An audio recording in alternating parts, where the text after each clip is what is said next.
अस्सलाम वालेकुम स्टूडेंट्स, कैसे हैं आप लोग। जैसा कि आप लोगों को पता है कि प्रीवियस लेक्चर में हम लोगों ने मैंने अपनी प्रीवियस वीडियो में 5.4 एक्सरसाइज के क्वेश्चन 5 तक सॉल्व कराए थे। तो आज से जो हमने स्टार्ट करना है वो क्वेश्चन नंबर 6 है। और क्वेश्चन नंबर 6 में सबसे पहले तो आप ये देखें कि उसने हमें क्या क्या चीज़ें गिवन दी हैं। देखिए, उसने आपको बेस और हाइट दे दी है, वो भी ट्रायंगल की। ठीक है, फर्स्ट ऑफ ऑल बेस कह रहा है तो वो बेस की वैल्यू है, और फिर सेकंड पे हाइट कह रहा है तो वो हाइट की वैल्यू है। बेस और हाइट जब हमारे पास गिवन है तो हम सबसे पहले एरिया ऑफ ट्रायंगल फाइंड कर लेंगे। एरिया ऑफ ट्रायंगल का फार्मूला जो हमारे पास है वो है half into base multiply by height. ठीक है बेटा, अब हाफ यानी कि 1/2 को हाफ भी बोलते हैं। ठीक है, 1/2 तो एज इट इज़ रहेगा, बेस की वैल्यू पुट कर देंगे, हाइट के नीचे हाइट की वैल्यू पुट कर देंगे। ये 1/2 जो है वो इससे भी मल्टीप्लाई हो रहा है, और ये 1/2 इससे भी मल्टीप्लाई हो रहा है, यानी कि दोनों वैल्यू से मल्टीप्लाई हो रहा है। अगर तो कटिंग करना चाहते हैं आप कटिंग कर दें, अगर आप ब्रैकेट को पहले सॉल्व करके बाद में इसको 2 पे डिवाइड करना चाहते हैं तो ऐसे भी कर सकते हैं, कोई परेशानी नहीं है। ठीक है बेटा, मैंने 2 से कटिंग कर दी है, पहले 2 4 द 8 आ गया है, 4 और 4.5 को मल्टीप्लाई किया तो ये एरिया ऑफ ट्रायंगल आ गया। अब क्वेश्चन में ही उसने कहा था कि एरिया ऑफ जो स्क्वायर है वो डबल है एरिया ऑफ ट्रायंगल से, तो area of square is equal to 2 into area of triangle, मतलब एरिया ऑफ ट्रायंगल का डबल है। ठीक है ना, तो अब एरिया ऑफ स्क्वायर के नीचे हम उसकी वैल्यू पुट करेंगे। एरिया ऑफ स्क्वायर किसके इक्वल होता है, लेंथ की पार्ट 2 यानी कि L multiply by L is equal to 2 as it is. Area of triangle का जो आंसर आया वो हम इसके नीचे पुट कर देंगे। ब्रैकेट का मतलब होता है कि मल्टीप्लाई। ठीक है ना, जब हम इन दोनों वैल्यूज़ को मल्टीप्लाई करते हैं 2 को 18 से तो 36 सेंटीमीटर स्क्वायर आ जाता है। Taking square root on both side, वही हमें L की वैल्यू फाइंड करनी है। तो ये बेटा हमने स्क्वायर रूट लिया तो हमारे पास आंसर आ गया 6 सेंटीमीटर। तो उसने क्या कहा था कि आपने फाइंड क्या करनी है, लेंथ ऑफ स्क्वायर की साइड। ठीक है, length of side of square find करना, तो length of side of square जो है वो हमारे पास 6 सेंटीमीटर आ गया। इसी तरह से क्वेश्चन नंबर 7 मैंने आपको बता दिया था, वो क्वेश्चन नंबर 1 की तरह है, अपने प्रीवियस लेक्चर में बताया था। अगर आपने प्रीवियस मेरी वीडियो नहीं देखी तो काइंडली आप मेरी वो वीडियो देखें तो आपको पता चल जाएगा। ठीक है बेटा, इसी तरह से क्वेश्चन नंबर 8 है, उसने कहा एक नर्सरी का ऑनर है जो ट्राई कर रहा है कि अरेंज करने के लिए इतने प्लांट्स हैं शेप ऑफ सॉलिड स्क्वायर, यानी कि उसके पास जितने प्लांट्स हैं ना वो उसने उसको अरेंज करना है किस शेप में, स्क्वायर शेप में उसको अरेंज करना है। लेकिन जब वो अरेंज करता है ना तो उसके पास 99 प्लांट्स ऐसे होते हैं जो अरेंज होने से रह जाते हैं, वो उसके अंदर स्क्वायर शेप में अरेंज नहीं होते। वो कहते हैं कि how many plants did the owner arrange in a row. तो ऑनर के जो प्लांट्स का ऑनर जो था उसने कितने प्लांट्स जो हैं वो अरेंज किए होंगे एक रो के अंदर, ये अब हमने फाइंड करना है। ठीक है, सबसे पहले तो आप बताएंगे कि टोटल प्लांट्स कितने हैं, और उसमें से जो हमारे पास लेफ़्ट प्लांट्स थे वो कितने हैं, और अब रिमेनिंग कितने रह जाएंगे, ये मैं आपको बताती हूँ कैसे करेंगे। देखिए, टोटल प्लांट्स, लेफ़्ट प्लांट्स और रिमेनिंग प्लांट्स ये आए हैं हमारे पास। ठीक है बेटा, अब number of plants arrange in a row हम लिखेंगे, ये नहीं लिखना आपने आगे। ठीक है ना, इज इक्वल टू दिस। अब आप लोगों को यहाँ पे मैं ये बताती चलूँ कि हमें पता कैसे चलता है कि हमने यहाँ पे स्क्वायर रूट लेना है। देखिए, उसने क्वेश्चन में आपको कहा था ना कि जो नर्सरी का ऑनर है वो प्लांट्स अरेंज किस में करेगा, स्क्वायर शेप में अरेंज करेगा। तो स्क्वायर शेप में जब भी अरेंज करना है तो आपने स्क्वायर रूट ही लेना है। ठीक है, इस मेथड से भी क्वेश्चन को कर सकते हैं, जैसा कि मैंने आपको क्वेश्चन नंबर 2 में बताया था अपनी प्रीवियस वीडियो में कि सोल्जर वाला वो जो क्वेश्चन था जिसको क्विज़ में वो बिठाता है, क्विज़ इन अ रो, तो उसके अंदर भी आपको जो मैंने मेथड बताया था उसी मेथड से जो सेकंड मेथड बताया था, सेकंड मेथड इस पर अगर आप लगाएं तो लगा सकते हैं। ठीक है ना, तो उसकी तरह से भी ये क्वेश्चन हो सकता है, वरना आपको ये बात याद रहेगी क्वेश्चन में स्क्वायर की फॉर्म में अरेंज कर रहा है, इसलिए हम स्क्वायर रूट लेंगे। स्क्वायर रूट लेने पे हमारा आंसर ये आता है, तो हम लिखेंगे so the nursery owner arrange 299 plants in a row. अब आप देख लें कि 299 एक ऐसा नंबर है कि जब मैं इसको मल्टीप्लाई करूँ तो हमारे पास यही का यही आंसर आता है। 299 को आपस में मल्टीप्लाई करेंगे तो यही आएगा। ठीक है ना, अब इसका जब आप स्क्वायर रूट लेते ना तो इसका परफेक्ट स्क्वायर नहीं आ सकता था, इस वजह से हमारे पास जो उसने स्क्वायर शेप में अरेंज किया है ना प्लांट्स को, तो 99 प्लांट्स रह गए थे, तो वो 99 हमने इसमें माइनस करने, क्योंकि 99 प्लांट्स अगर वो और इसमें अरेंज करता तो वो जो प्लांट्स थे ना वो स्क्वायर शेप में अरेंज ना होते, वो कोई और शेप में अरेंज होते। तो जबकि कंडीशन है हमारे पास कि स्क्वायर शेप में ही अरेंज करना है, तो इसलिए इस तरह से हुआ है। ठीक है, नेक्स्ट क्वेश्चन की तरफ चलते हैं।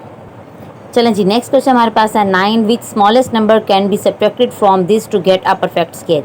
ये बिल्कुल वैसे ही है जैसा कि हमने क्वेश्चन नंबर आई थिंक अपनी प्रीवियस वीडियो में 3rd एंड 4th किया था ना, वैसे ही है। मैंने उसमें आपको बताया था सारा कि हमें कैसे पता चलेगा कि हम इसको कौन से मेथड से सॉल्व करेंगे। ठीक है ना, तो ये बेटा ये हमने यहाँ पर डिवीजन मेथड लगाया, और डिवीजन मेथड लगाकर हम लोगों ने इसका जो सोल्व किया है तो हमारे पास वो कहता है कौन सा नंबर स्मॉलेस्ट नंबर आपके पास आया है जिसको हम सब्ट्रैक्ट कर दें इसमें से तो हमारे पास परफेक्ट स्क्वायर हो जाएगा।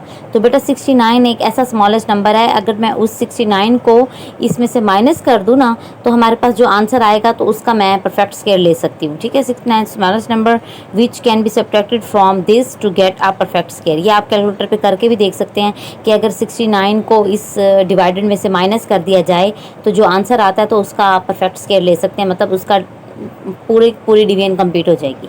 ठीक है, अगर आपने मेरी प्रीवियस वीडियो नहीं देखी इससे रेलेवेंट उसके अंदर क्वेश्चन नंबर 3 और 4 में मैंने सारा समझाया है तो आप वो देख लें। क्वेश्चन नंबर 10 है, 10 तो बहुत ही ईजी है। उसने कहा find the number that gives this after multiplying itself, मतलब एक ऐसा नंबर फाइंड करना है जिसको आप आपस में मल्टीप्लाई करें तो ये आ जाए। ठीक है, तो वो कैसे होगा, हम करेंगे let the number is equal to X. ठीक है, अकॉर्डिंग टू द कंडीशन उसने कहा था कि जो नंबर आप फाइंड करेंगे ना उसको उसी से ही मल्टीप्लाई करें, मल्टीप्लाई इटसेल्फ। तो x multiply by x is equal to this, तो x का स्क्वायर है, हमें x फाइंड करना है। Taking square root both side करेंगे, ये स्क्वायर कट जाएगा और इसका जब स्क्वायर रूट लेंगे तो आपके पास आंसर आ जाएगा। तो सो x इज इक्वल टू आपने आंसर लिख देना है, ये आप खुद कर लेंगे, आई थिंक सो आप कर सकते हैं। नेक्स्ट क्वेश्चन है क्वेश्चन नंबर 11। उसने कहा मेजरमेंट फाइंड करें साइड ऑफ रेक्टेंगल की whose length is 4 time of its width and area is this, यानी कि उसकी लेंथ जो है वो 4 टाइम उसकी विड्थ से ज़्यादा है। अब विड्थ तो उसने बताई नहीं है तो इट मीन्स कि हम विड्थ ऑफ रेक्टेंगल जो है वो लेट कर लेंगे। ठीक है, कैसे करेंगे मैं आपको दिखाती हूँ। ये देखें बेटा, विड्थ ऑफ रेक्टेंगल जो है हमारे पास x हो गई है। उसने कहा था लेंथ ऑफ रेक्टेंगल जो है वो 4 टाइम ऑफ इट्स विड्थ है तो 4x हो जाएगा। एरिया ऑफ रेक्टेंगल की हम फार्मूला लिख लेंगे, लेंथ मल्टीप्लाई बाय ब्रेथ या फिर विड्थ भी लिख सकते हैं आप।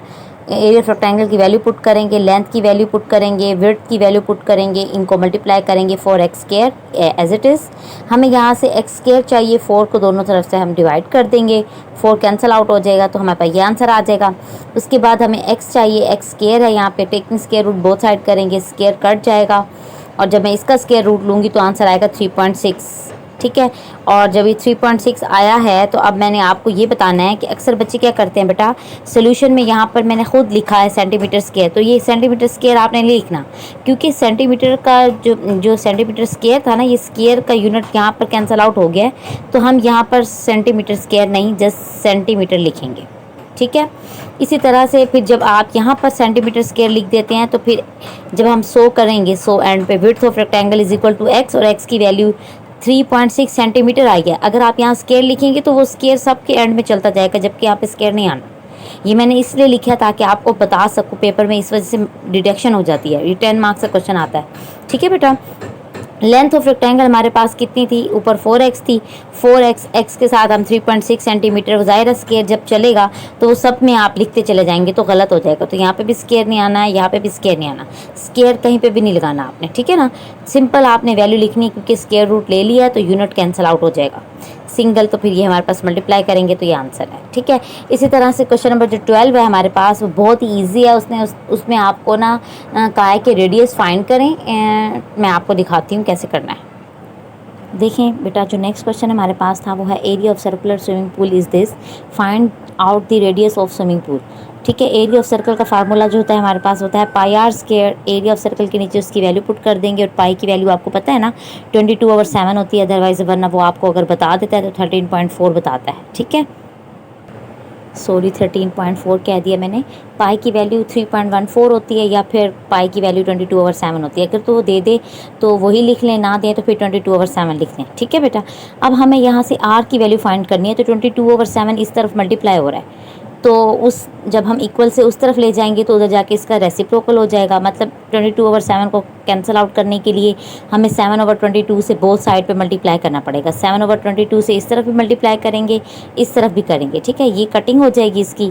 ठीक है, बाकी जो हमारे पास रह जाएगा कटिंग करके उस साइड पे हमारे पास आर स्क्वायर रह गया, ये आर स्क्वायर रह गया और यहाँ पर ये जो वैल्यूज़ हमारे पास आई हैं हम न्यूमरेटर को न्यूमरेटर से मल्टीप्लाई कर देंगे, denominator as it is.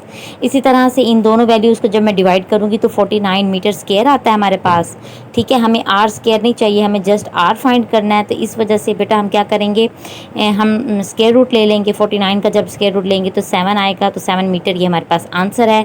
Unit cut किया यहाँ पर स्क्वायर का, इस वजह से नीचे नहीं लिखना। तो हमें फाइंड क्या करना था, हमें radius of swimming pool find करना था। तो इस वजह से बेटा ये जो नीचे एंड पे आपने आंसर देना है। So radius of swimming pool is equal to 7 metre. तो ये हमारे पास 5.4 एक्सरसाइज थी जो हमारी कंप्लीट हो गई है। इंशाल्लाह मिलते हैं नेक्स्ट वीडियो के साथ। Till then bye bye.